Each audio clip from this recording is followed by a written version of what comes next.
want to welcome you to our program today. We have a very special guest with us. His name is Tony Gael. He's from Cedar Rapids, Iowa. He does a lot of work in ministry at New Covenant Bible Church in Cedar Rapids. And so, Tony, so good to have you on our program today. Thank you. Yeah, thanks for coming. And so one of the things that Tony, as far as his ministries, well, actually he has a ministry called IU Ministries, and the U stands for uniqueness. And so that's kind of what we're going to be talking about today, is just how important everybody is and how unique each person is. And that's a special thing because that's the way that God has created us. And so, Tony, in this day and age, it seems like, you know, God has created us all as individuals and to be unique, but yet the world, you know, is always pressuring us to conform, to be like everybody else. And so, I don't know, maybe sometimes there's comfort in conforming to be like everybody else, but then we never really grow to develop, you know, just that special person that God has created us to be. Yeah, and it makes it difficult when you take God out of it, because instead of becoming a person that God has individually made with, I think, a main ingredient of love and worth, into something that there's kind of this weird once upon a time thing, and then all we do is become part of that process. We all look like one another, and that's why they want. I think that's the difficulty in our world today, is when you take God out of our uniqueness, then really I think the only other option would be we're all cosmic mistakes. We're not really here for any particular purpose. We are whatever happens after we die. You know, it's no big deal. So it's, I think, a very sad commentary, to be honest, that when you take God out of that, with logically what you're left with, and that's not a whole lot. Yeah, and so I'm wondering, you know, if we were to put a couple of columns, you know, saying, well, if we put God in this column, and we put just secular, trying to get God out of the world, and then seeing everything, that we see that there's been quite a movement over time, and it's very popular, and that would have to be focusing so much on the self. You know, we kind of call that, you know, maybe self-help psychology, popular psychology. Today we hear so much about self-esteem, self-image, self-improvement, you know, self-conscious, you know, rather than, you know, putting God in our lives. And so why don't you just share a little bit about that? How did this all come about, and is it helpful as far as all the self stuff? I mean, there's just so much emphasis on self. Well, I think that it would surprise a lot of the viewers and people in general that it came out of two men back in the 1800s. One of them was by the name of John Dewey, and in 1886, John Dewey wrote a book called Psychology. Now, John Dewey was a spiritualist, which at that point in time, I mean, it still has these overtones to it, but it was a very popular spiritual movement in which one of the principles was that you could talk to the dead. So it's something totally opposite from a gospel message. The gospel message. Then 6 years later, there was a man by the name of William James. And William James is the first one to actually use the term self-esteem. And he was a classic secular humanist and was actually one of the original 34 signers of the humanist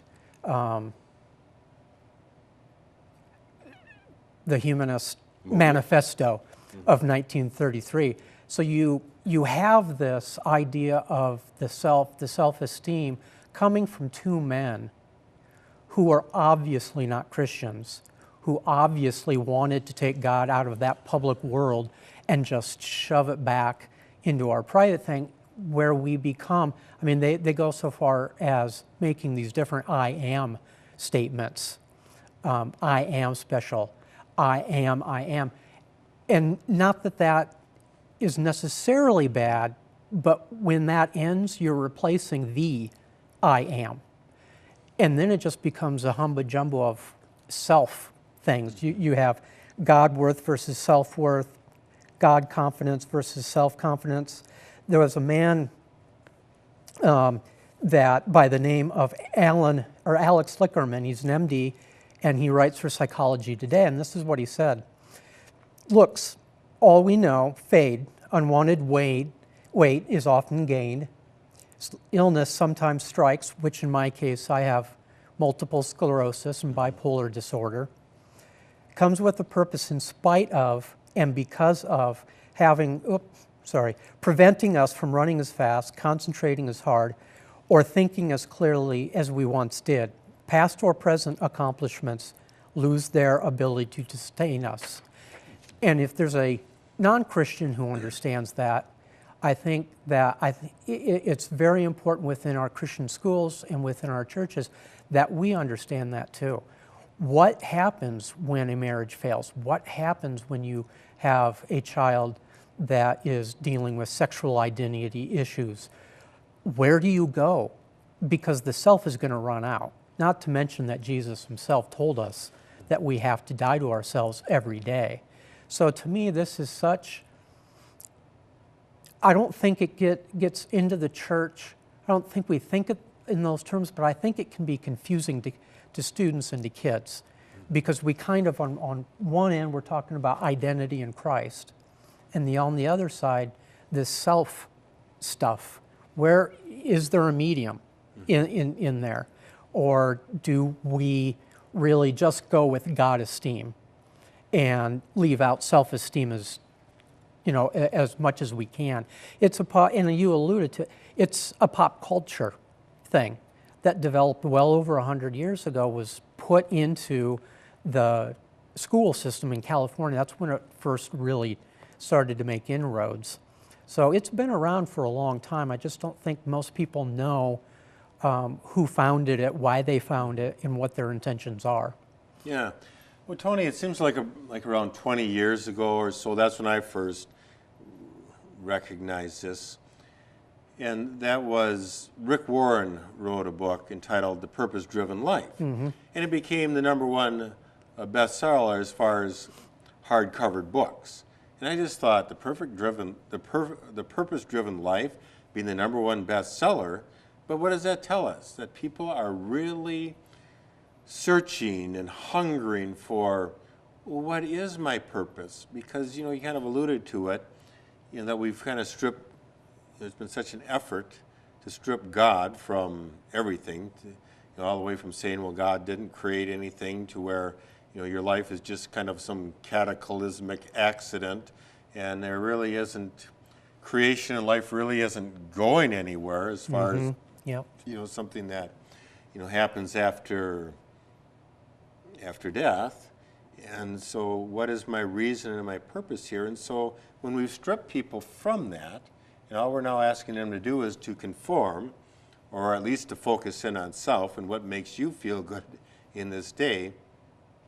But I think that's maybe a lot of how all of this has been brought on, is that if you take God, who has created us and who's given us the self-worth and the purpose that we all have, and that all of history and creation and life is heading for this beautiful climactic end or beginning, now. But if you take that all away from a person, then what do you replace it with? I mean, how do you reconstruct a human person, more or less humanity, that is going to have this sense of joy and this sense of ultimate purpose in life? And so anyway, so that gets us to that question of, well, how was the universe made? I mean, you look at how complex the universe is, but just simply to say, well, there's no creator and designer to it,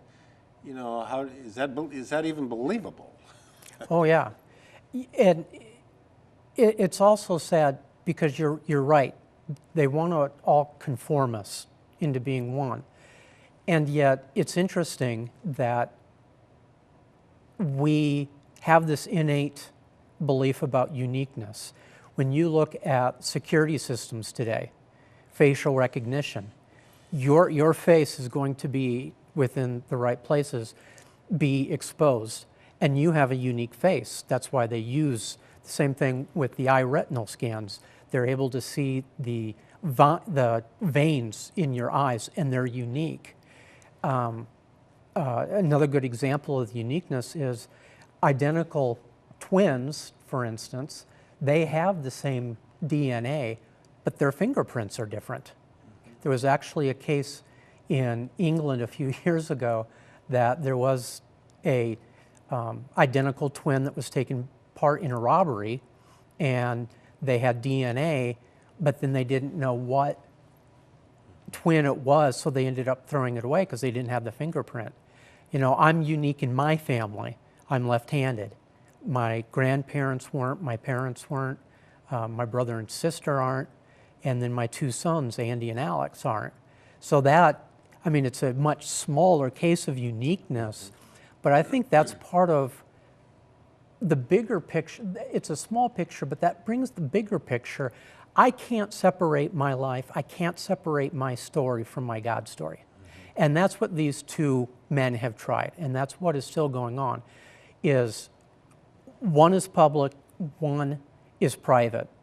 And the more we can get rid of the private, the God story part of it, the more, you know, to some extent we don't have to do things that we don't want to do. We don't want to die for self. Instead it becomes we live for the self.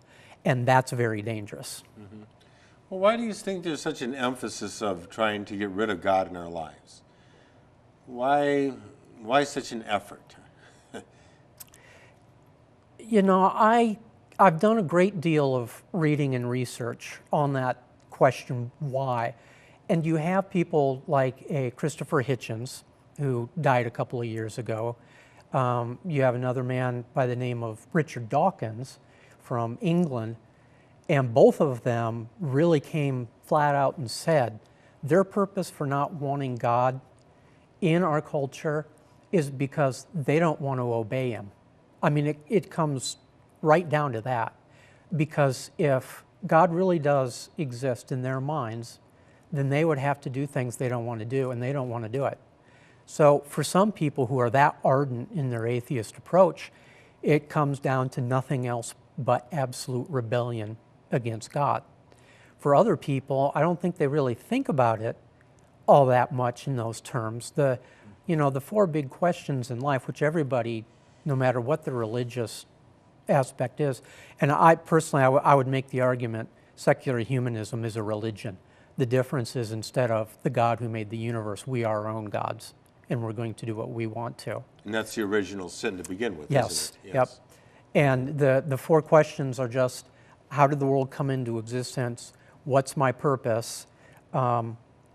What's the answer to evil?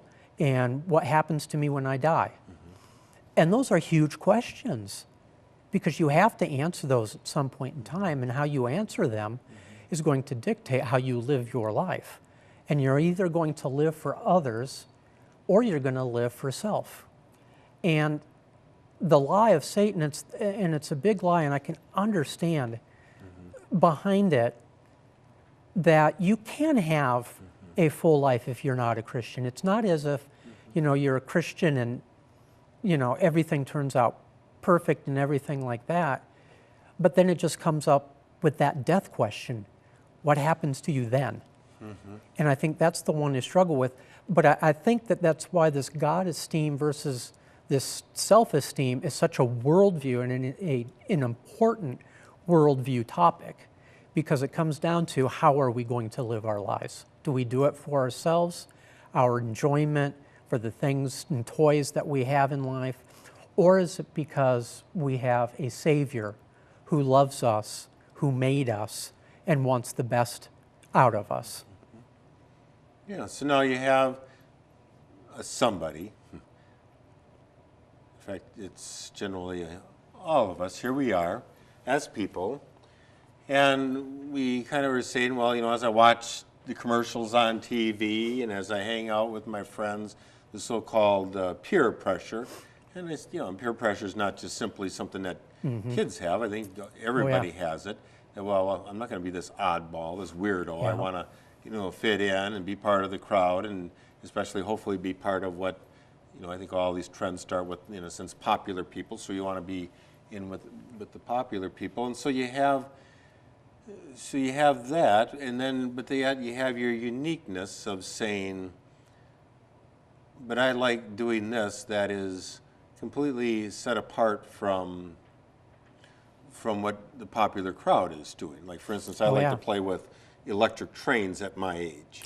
I think that might be something that I have a hard time admitting, or maybe can even be embarrassing, but that is something unique. And I guess when I became an adult, saying, I don't care what anybody thinks.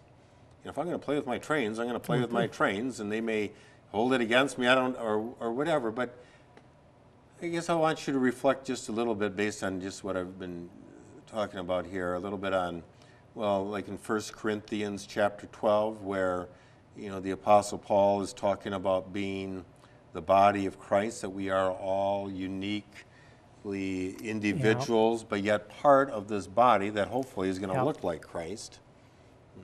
Yeah, and that comes to the point of, how are you going to live your life? How do you want to live your life?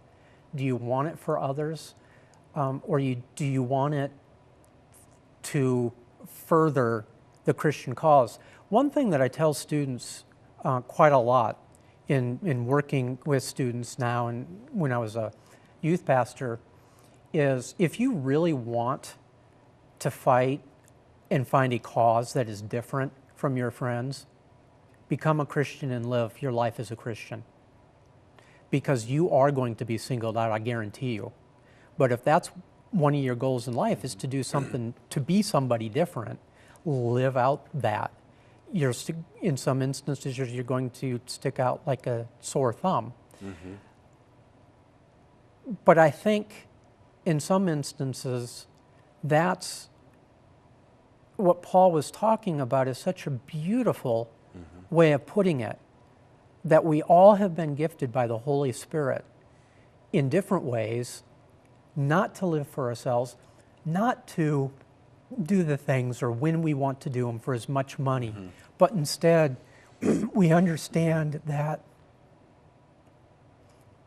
we're taking something that God has given us and using it for others. Yeah, so taking what God has given to us and using it for others. And so it's, kind of a whole difference of, do we look inwardly to self, or do we look outwardly to others? And I think that does so much for people's whole attitude of life. Is, it seems like people, when they are out sharing their life and giving their life, I think a lot of times, what did Jesus say? That we are to die to self in order that we live our lives for God, but it's in that dying that we live, that we find, isn't it? Yeah, I mean, in some ways it's an oxymoron. I was reading something last night of C.S. Lewis, and he was talking about, at one point in time, Christ talks about dealing with carrying our crosses every day. But then a little bit later, he talks about, my burden is light. And so there's that interesting tension in the Christian life. And Satan knows the tension that's there.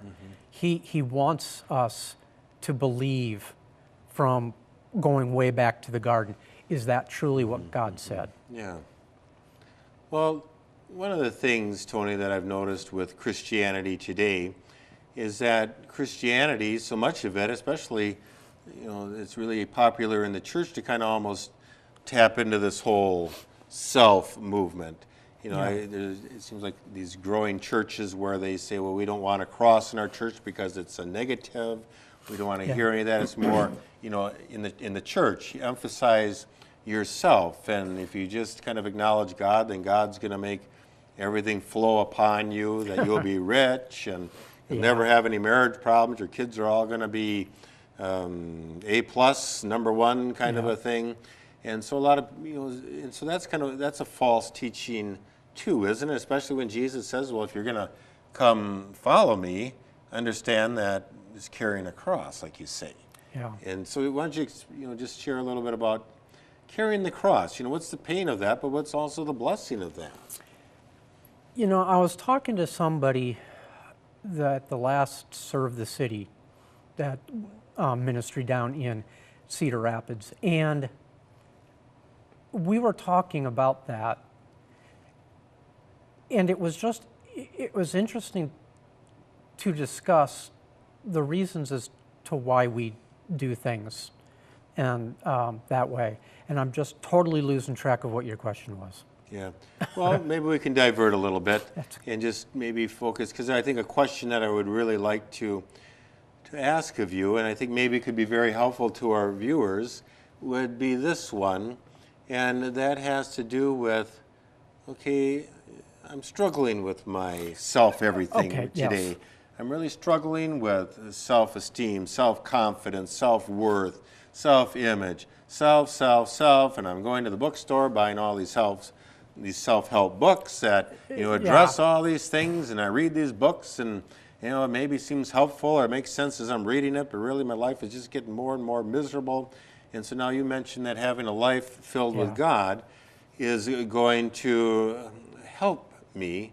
And I know you have been kind of talking about this. Maybe it's that God has got a purpose of serving outwardly rather than just focusing inwardly. But let's say that I'm a person who's here today saying, Tony, I'm really struggling with all this self stuff. And so what kind of a difference can God make in my life today? What suggestions would you have for me to say, well, how do I build up my God worth, my God esteem, my God image, so forth? Yeah. Well, I think the number one spot that begins with would be reading the Bible. Mm-hmm. And on, like a Psalm 139. There's other passages, but it was an interesting exercise that I did several years ago, and I can't remember what brought it on, but I used the Psalm 139, you are fearfully and wonderfully made, and I took out the you, and I put a person's name in it. So for like me, Tony has been fearfully and wonderfully made. Wow. And it brings out really intense sort of thing. You can do that with John 3:16 or John 3:16 also. God came into the world for you. And I think that is the uniqueness that God has given us is such a special, special gift. I think it is something that people intrinsically know that we are. They just don't know what to do with it. In your question that I kind of got lost in, we were talking about how many speakers do you have come in, many speakers invite, and their life at that point in time is in complete shambles. Everybody wants to know what the life after the complete shambles.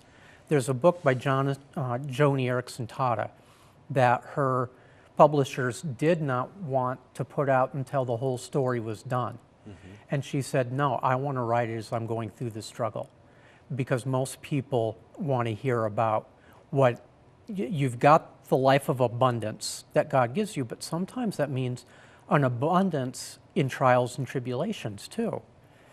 And when you understand uniqueness, when you put in the spiritual gifts, when you put in all of these other things that God has given us so that we live not just for ourselves. And there is self-enjoyment. There's things I like to do that other people don't like to do, and I understand it. I'm a huge Iowa Hawkeye wrestling fan. Mm-hmm. Out of almost anybody else that I know, they're not. But so I understand that's kind of a funny sort of self-interest. But even that goes within my God story, because the people I hang out for the most part are not Christians. So I'm able to speak about Jesus every now and then because I hang out with wrestling people. Mm-hmm. Yeah, so Tony's been encouraging us to say that God can build us up when we are in His Word, when we recognize some of those very unique gifts that God has given to us the spiritual gifts, and to be able to continue to pray and to allow God to hone those gifts, and then to go and to use them, use them in the church, to use them out in society and in serving people, and especially those who may not know the Lord in their lives. And I should mention that Tony is a speaker. He's a person who would love to come and talk either at a church group or at a retreat, to be able to talk and to explore more about this very important topic, and that has to do with God esteem, having God at the center of your life, and what a difference that makes in a person's life. I mean, it's life transforming. It makes all the difference in a person's life to, rather than just conforming to this world, recognizing your very uniqueness that God has made you to be. And Yeah. so Tony, so you're willing, so you do get out and you do some speaking and you lead some retreats and so forth. And so what does that look like as far as does it matter whether you come and speak or come and be with a group for an hour or two or for a weekend, or what do you generally like to do there? Well, it kind of depends. And I have had to come to grips during various times of struggle with my MS that I'm more limited sometimes. But really, it really, even topic-wise, comes down to what, they've been prayerfully wondering about asking me to come and speak. So I've got some fun ones, like this is one of the newest fun ones that I've done. I was one of the workshop leaders at the Intelligent Faith Conference last year, and those are fun. To me, it's just fun. Yeah. Well, very good. Well, Tony, it's so good to have you with us today. And here again, the very important topic as far as who we are. And we struggle with self versus being the person for whom God has called us to be. And so that's Tony's message, is how do we continue to explore and discover that special person that God has created us to be, bringing out that person, and to let that person shine and to develop and to grow in this life and world, and in how special each person is. And so, Tony, again, thank you for coming on today, and God bless you in your ministry. Thank you.